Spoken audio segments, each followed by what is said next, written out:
watching Roll Tide Daily, the new daily program for Crimson Tide fans, presented by SEC Country. Now, here's your host, former Alabama All-American, Mike Johnson. Hello, everyone, and welcome back into Roll Tide Daily. My name is Mike Johnson. I'm your host for this next 30 minutes. Hope you guys had a great weekend. I had a great weekend myself. Hit a little bit of the reset button.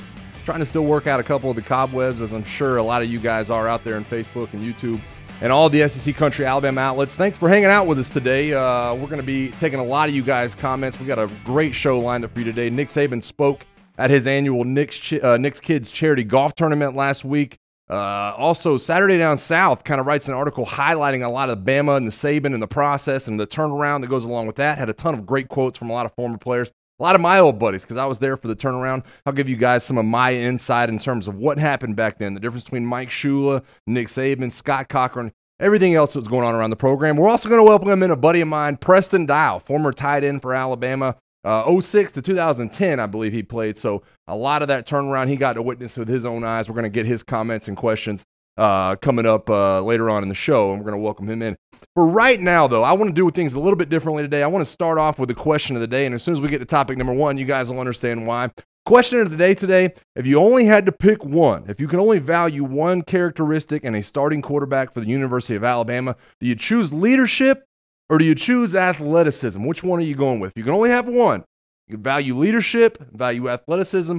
Which would you rather your Alabama quarterback be? I think I played with a little bit of both. Greg McElroy, kind of more leader, managerial type. John Parker Wilson got drafted in baseball, one of the athletic quarterbacks that could always roll out and do a ton of the things. Thank you guys for weighing in with us. Randall Kelsey, Roll Tide. James Perkins back in the comment section. Daryl Wayne Thomas. A lot of you guys getting back in the comment section and hanging out with us today. I appreciate you guys coming on board. Without further ado, let's get rolling and head off to topic number one, and that topic comes from a little bit of Nick Saban's comments this past weekend in terms of what he's looking for in a starting quarterback. Now, I ask you guys, if you value leadership, do you value athleticism? I'm not sure what Nick Saban tends to pick between those two, but we do know what he's looking for in a starting quarterback this year. Nick Saban had a ton of great quotes coming out of this 12th annual Nick's Kids Charity Golf Tournament from Vestavia, Alabama this last weekend. Here's his quote right there. I think that both players, all right, need to know they need to win the team. That's what they need to do. And the best way for them to do that is to stay focused on what they need to do. I think anything they do that brings attention to themselves probably erodes the opportunity for that to happen. Nick Saban would go on to say in his next quotes, I think we got it keyed up for you guys. Oh, yeah. So I'd appreciate your help in just allowing that to happen because it's not going to happen any faster. Can't make it happen any faster. It's going to be a process that we go through, and that's the way it's going to be. Now, I think it's interesting for a lot of reasons to kind of look at Nick's quotes there. First of all, great insight into what he's looking at, right? And as far as the quarterback goes, it's not just about throwing dimes and how much, kind of sizzle you have on the ball when you're getting out to your wide receivers or how well you move in the pocket. Wants great leadership, wants this guy to come in and win the team. He also kind of points to, in that kind of same breath, that anything you're doing that brings that attention to yourself is probably not a good thing. Now, we've highlighted some things over the last couple of weeks that probably have brought attention. Listen, Tua going down, having Tua Tagovailoa Day down in Hawaii. Jalen Hurts' dad speaking out before A-Day, Averian Hurts, had some, kind of words to say about the quarterback battle. So Nick kind of pointing to, listen, I know the media wants to come out with a winner for this. I know everybody wants to know, is it Jalen or Tua? What's Jalen going to do? What's Tua going to do? Who's going to decide when this quarterback battle ends? Nick Saban just kind of giving you guys some insight as far as the process goes, that it's going to be something that we're going to have to wait on. You're going to have to wait until probably after fall camp, maybe even into the season, before we decide who the starting quarterback is going to be. I think Nick Saban's words very calculated there, right? I mean, we all know Nick Saban. We all know what a great leader he is. One of the things that I know a lot of Alabama fans know, Nick Saban uses the media, right? He delivers his message to his players, to the fan base, to everybody else, to recruits. We're going to highlight later kind of the message he's getting out to recruits. He uses the media to kind of push his agenda in terms of a lot of the things he's trying to do.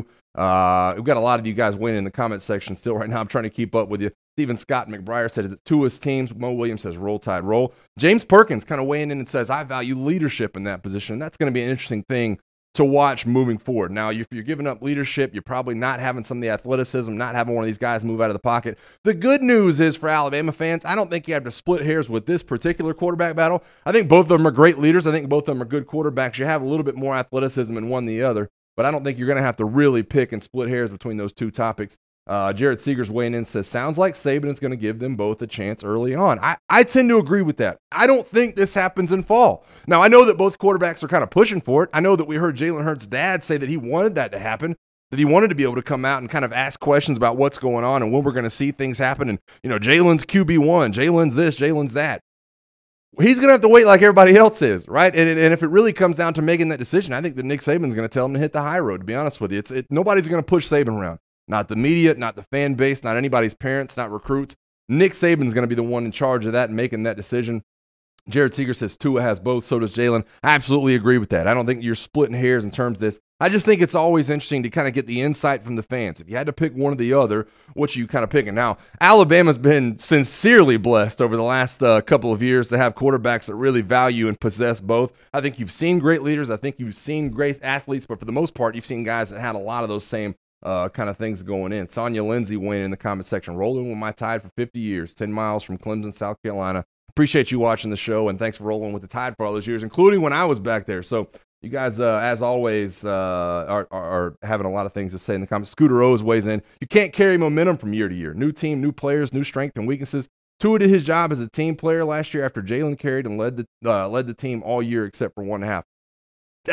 I tend to lean with you on that one. In terms of what Jalen Hurts brings to the table, he's always going to have a lot of value in terms of the way I think about him and the way I see a lot of these things starting to play out. Shannon Burgess over in the comment section, great LSU fan. Hey, Mike, checking you out today, getting my soy work in. Now, I appreciate you watching. I think it's interesting to kind of carry those things from other fan bases as well, so appreciate you watching, Shannon, over in the comment section. Now, I do want to get to a couple of things in Saturday Down South article that you guys may or may not have read. Saturday Down South is doing this thing called GOAT Week, right? Greatest of all time. They've highlighted Bear Bryant already. They've been highlighting starting lineups and best players and all these things.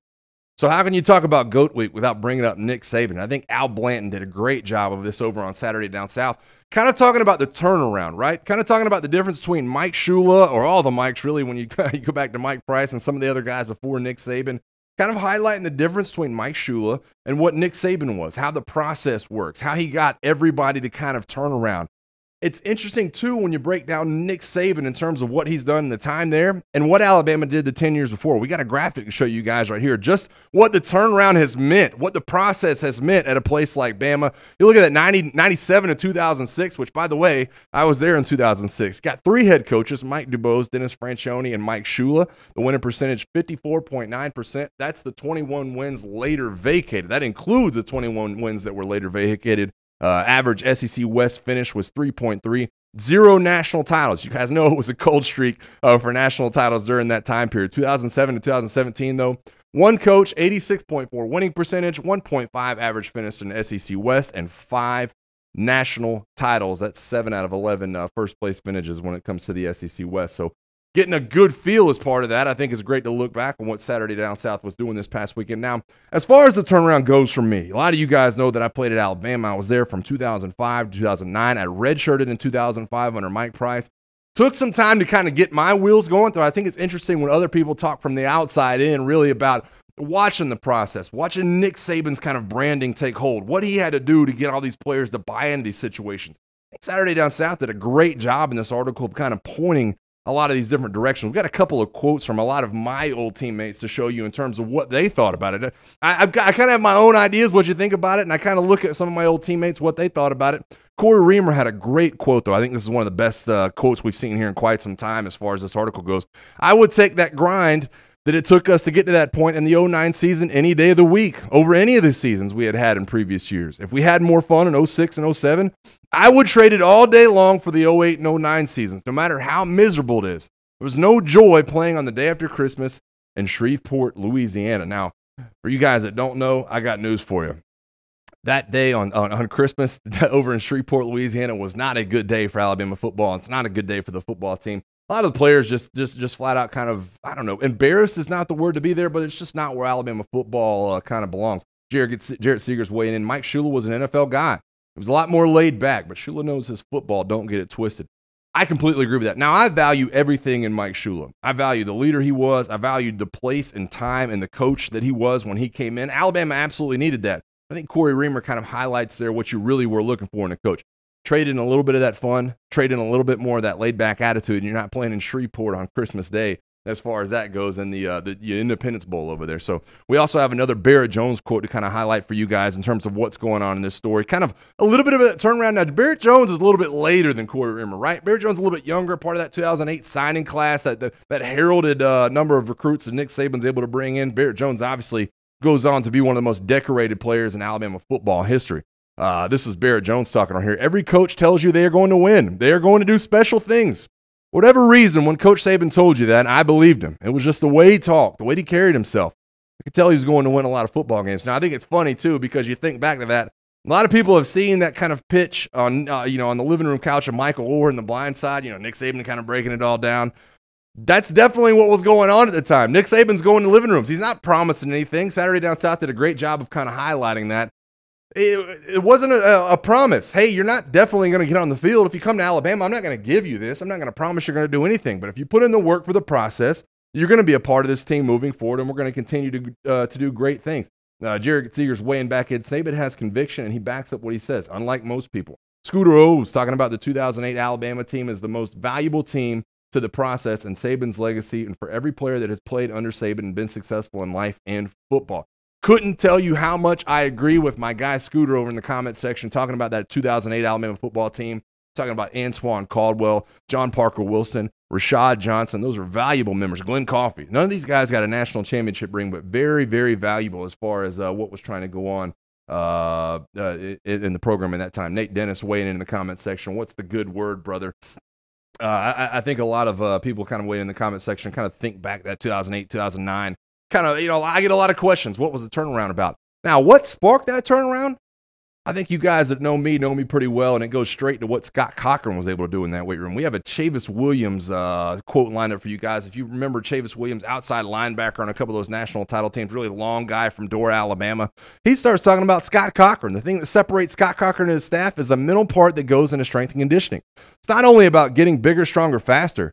Training from the mind from the neck up, and they do an excellent job of the mental part as well, talking about kind of training mentally, making sure you can get over that hump. Barrett Jones tells a story in the article about how, Scott Cochran would not allow anybody to bend over. I was a part of all those 110s, the 16 110s, the 28 110s, going all the way back to a lot of things Scott Cochran had to integrate into the program before any team ever really took the field. It was, hey, you can't lean over. We don't want to look defeated. Not only will we not be defeated, we don't even want to look defeated. We don't want the opposing team at Bryant-Denny Stadium to kind of weigh out a lot of the things over there. Jared Seegers, from Dora, Alabama. That's what we're talking about. Jared Seegers also weighing in. The LSU versus Alabama game in 2008 was epic.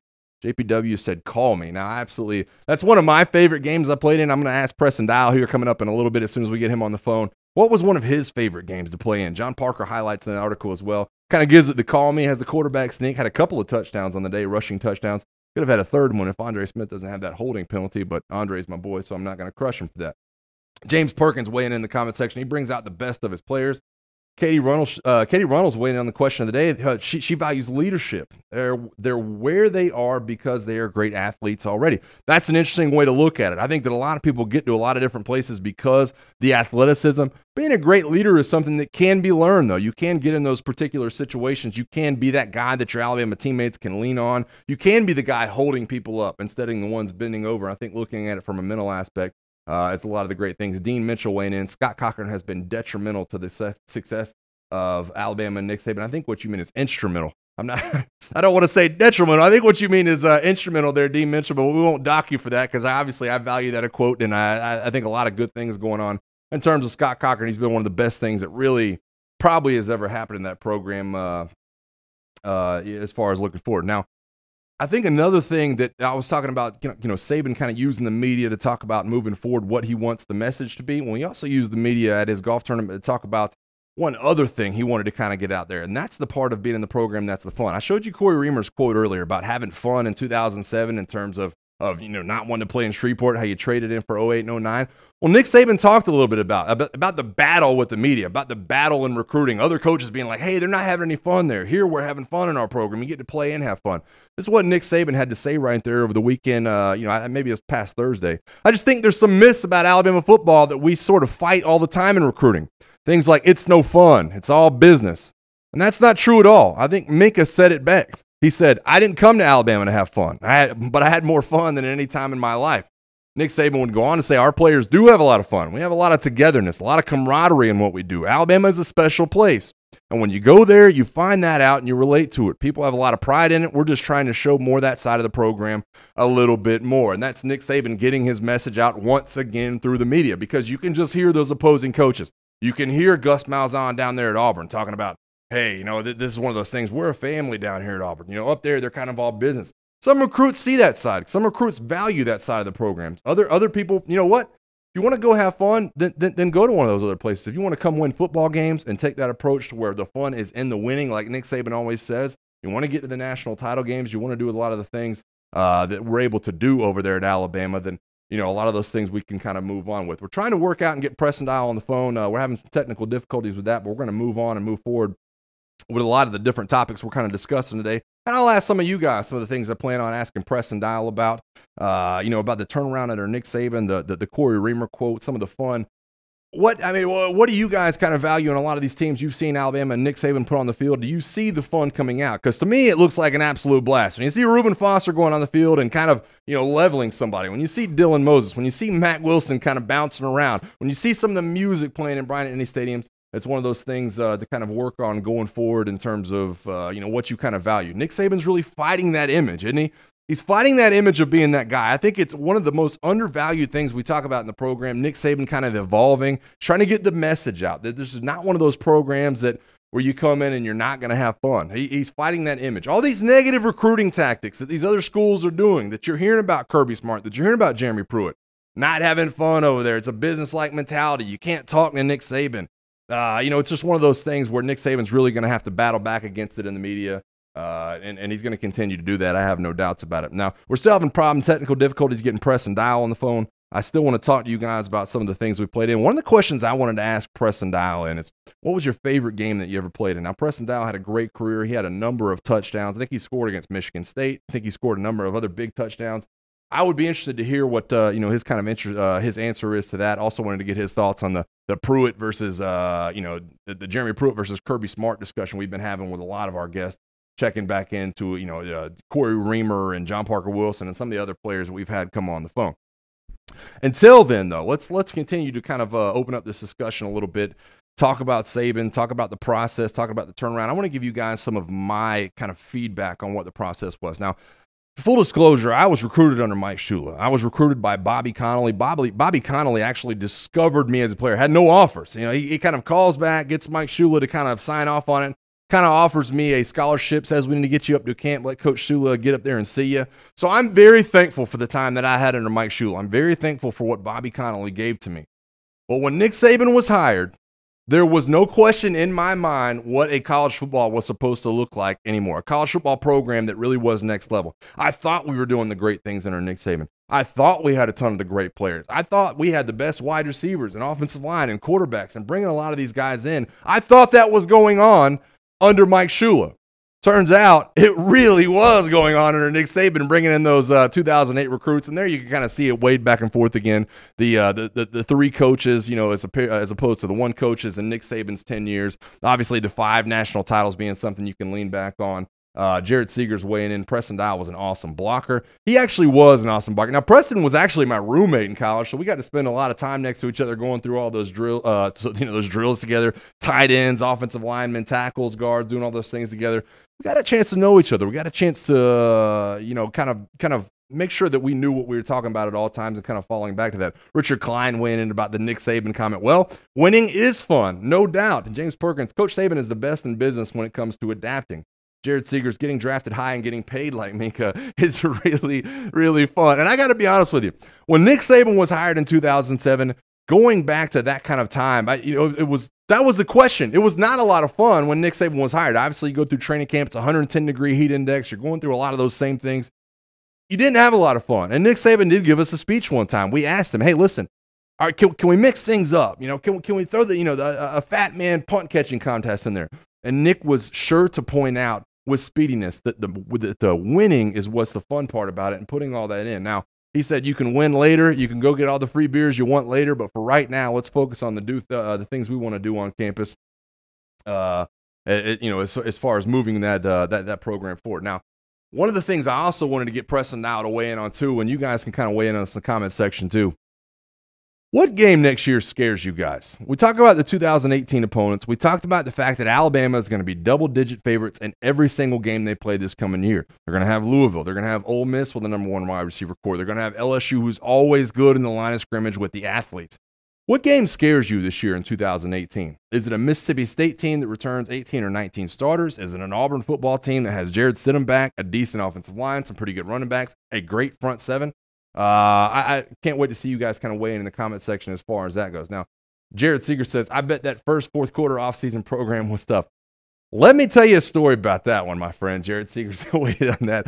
Well, you talk about that fourth quarter. You want to talk about getting a slap in the face. I didn't know what hard work was until Nick Saban and Scott Cochran showed up for that first fourth quarter game next year. As far as that goes back in 2007. Jared Seeger's weighing in. What game next year scares me? Auburn, mainly because of Stidham. Here's the question I kind of have, as far as the Auburn game goes. I think it's scary. Can their offensive line hold off our pass rushers? Not if we're healthy. I think that kind of answers that question. I also love the fact that this game is being played in Bryant-Denny Stadium this year. When you look at what Auburn was last year, they were terrible against Clemson. They lost against LSU in Death Valley. Atlanta was an absolute nightmare for them in a couple of different cases. UCF, Georgia, other opponents they had as far as their John Billingsley kind of weighing in, sharing that same sentiment. Auburn is always a scare. Now, I agree with that because the downside of losing to Auburn is a 365-day schedule, right? When you lose to Auburn, it's Auburn fans still kind of chime in this year. Alabama won the national championship. Auburn won the Iron Bowl. Auburn fans still want to talk about that. Jared Seeger's weighing in to kind of echoing what I'm saying. Not good on the road. Jonathan Jennings kind of weighing in back on a topic we had a couple of minutes ago. It's not fun sitting at home in January and watching other teams play. It's fun to win. I know that's the case for the Alabama football players. I know that's also the case for a lot of the fans. Terrence Branion weighing in on the Iron Bowl. T-Town, no worries. Now, the game that honestly, I got to listen, the over-under for win total at LSU this year is like 7. But I got to tell you guys, going down to Baton Rouge is never an easy task. I've played in those games before. We went down there as the number one team in the country back in 2008. Mowing through that game, blocking guys like Al Woods and Tyson Jackson and the number of linebackers they had that were so good. And really having to fall back on our defense. Rashad Johnson, if a lot of you guys remember, I think had 3 interceptions in that 2008 JPW Call Me game down there in Baton Rouge. That game always scares me. Bama traveling down to Baton Rouge is never going to be an easy thing. So why that game in Tuscaloosa makes me feel good against Auburn, the game being in Baton Rouge down there is always one of those things that kind of lights my eyes up when you look at the schedule. And listen, I haven't missed that one in the last few years. I'll be sure to make that return trip down to Baton Rouge as well. Robbie Harris kind of weighing on the Iron Bowl. Cam Newton doesn't play for the Barn anymore. Don't have to be scary about that one. That means they're not going to win in Tuscaloosa. Jared Seeger's weighing in. Tiger Stadium is loud and smells like whiskey and corn dogs. There's never been a truer sentiment, a statement than what you're talking about there in terms of what's going on down in Baton Rouge. Smells like bourbon, right? They got the corn dogs, everything out in the parking lot. Smells like a ton of bourbon. I had good seats. I was in an LSU section, though, and the fans were not very excited to kind of see me show up. Daniel Cottrell kind of weighs in about the Iron Bowl. Auburn plays us hard always. Now, I agree with that. I used to put everything on the line, even back when Alabama was losing. We were kind of in the middle of that losing streak. 2007, I think it was 6 in a row in terms of losing to Auburn. I used to put it all on the line in that game, man. I didn't care if my knees were cut out from under me. I didn't care if I left with a broken and bloody nose, a broken neck, or whatever. I was trying to kill somebody anytime that I was on the offensive line. So anytime you talk about that, it's going to be a big deal. Scooter O's weighing back in. Our depth and subjectability to injury scares me, not our schedule. That's a good thing to point out because now we talked about the linebacker position and how hard it got hit last year. Dylan Moses and Mack Wilson. Keith Holcomb's got a decision to make coming up in terms of he's going to pursue baseball or football. You never know what you're going to get in those scenarios. You never know what you're going to get if Dylan Moses or Mack Wilson was to go out. Who's going to switch around? We don't have Rashaan Evans anymore. We don't have Sean Dion Hamilton.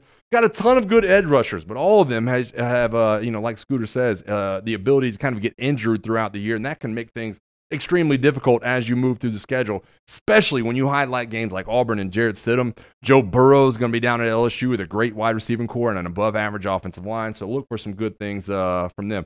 Jim Brayer giving us the thumbs up from Spanish Fort, Alabama.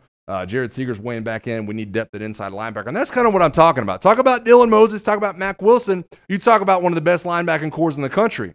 When you get past that, there's questions about Keith Holcomb. There's questions about his future, questions about really what's coming in behind that. Nick Saban would be the first one to tell you that last year they probably wanted to sign a couple of more linebackers a lot of really prospects in terms of what they wanted to get and what they were not getting. Jared Seeger's weighing back in, made Joshua McMillian moves. Maybe he moves to back to inside linebacker. That could be the case. I know Nick Saban's great at kind of moving around roster management, getting some of the depth things on board, getting some of the things moving in the right direction, switching players. We had players every year switch from offensive line to defensive line, back and forth. Alfred McCullough, a lot of you guys remember, came in with Josh Chapman. Alfred McCullough, though, ended up being really a swing guy, started on the offensive line for a ton of games, ended up being a really valuable piece of that. So Nick Saban's got players, got to find the right guys for some of those inside linebacker spots and make sure that they can kind of get the job done. Now, we didn't touch base with Preston Dial today, and obviously that's an unfortunate situation. We'll try to get him lined up later in the week. Yeah, I'm sure you guys will enjoy having Preston Dial on the phone, getting his inside thoughts about the turnaround. He's one of those guys that's very colorful. Anybody that knows Preston Dial knows that he's not afraid to speak his opinion.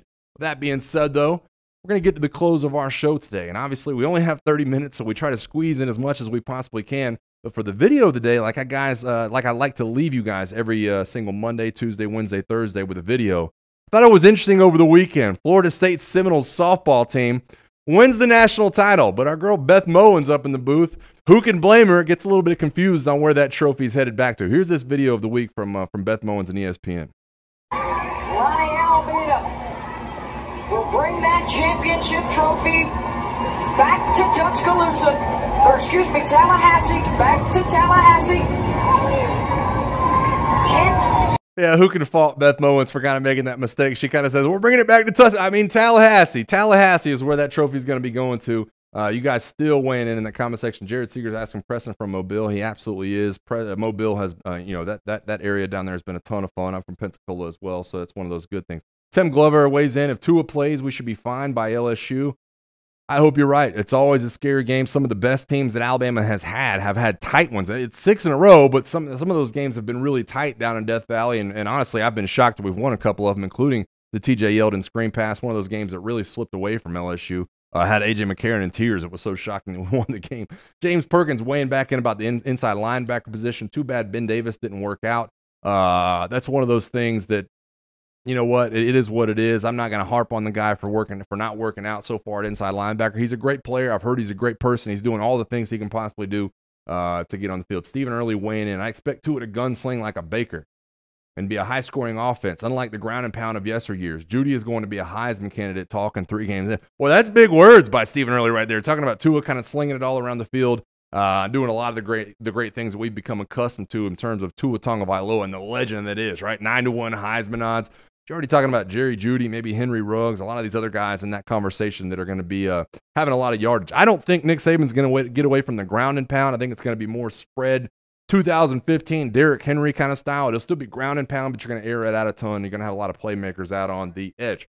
Could Jalen play running back? Paul Malone asking this. I don't think so. Listen, we already talked about the logjam at quarterback, and if Tua plays and there's nowhere for Jalen to go, the logjam's even worse at running back. I don't know why Jalen would try to switch over. I mean, you got a guy, a couple 1,000-yard rusher in Damian Harris that he's wondering where his carries are going to get. Obviously, Najee Harris back there, Josh Jacobs. I'm hearing great things about Brian Robinson. So, appreciate you guys weighing in with that. Ron Hall Jr., oh man, late to the show, got busy.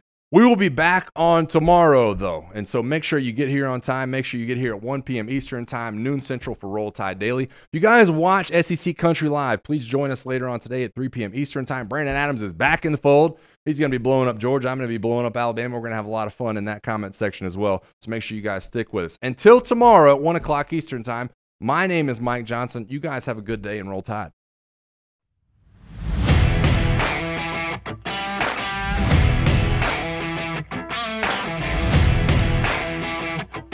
You've been watching Roll Tide Daily, the new daily program for Crimson Tide fans, presented by SEC Country.